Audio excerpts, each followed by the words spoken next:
Bonjour à tous, dans cette vidéo on va voir une technique de clé d'arrêt utilisée en canyoning lors d'une descente en rappel sur descendeur classique, c'est-à-dire 8 normal plus vertaco. Alors on va voir comment on fait une pause sur la corde pendant qu'on est en train de descendre. Pour ça on a deux possibilités, soit la position d'attente, soit une clé d'arrêt.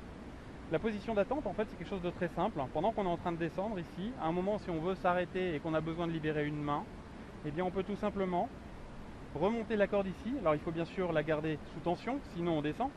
Donc on la garde en tension, on la ramène là-haut, on met les deux cordes l'une contre l'autre, et puis on vient les serrer l'une contre l'autre. Voilà. Ici, je peux libérer ma seconde main. Donc je peux faire ça soit avec une main, soit avec l'autre. Mais ça, c'est une position d'attente qui va me permettre de patienter pendant quelques secondes.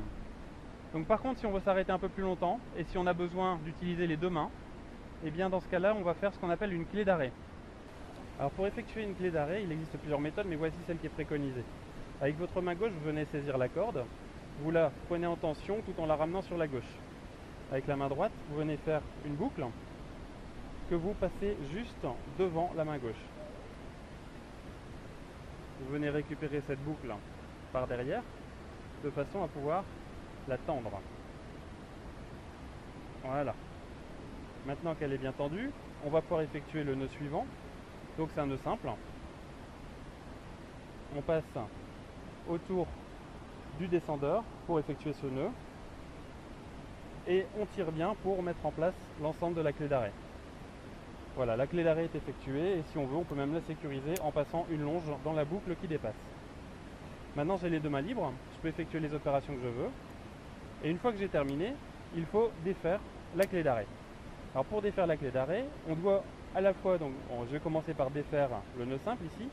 Et ce qu'il faut bien garder en tête, c'est que même si on est en train de défaire des nœuds, il faut garder les cordes bien fermement dans la main pour éviter que si d'un seul coup quelque chose se défait, eh bien éviter que la corde ne glisse. Voilà, donc le nœud simple a été défait. Il reste maintenant à défaire le nœud de mule. Pour ça, on va tirer sur la corde de descente. Et vous voyez, j'en arrive à ce point ici où le nœud de mule est quasiment fini. Et donc là, je suis à un point où il faut venir reprendre la corde du bas à deux mains et tirer un coup sec.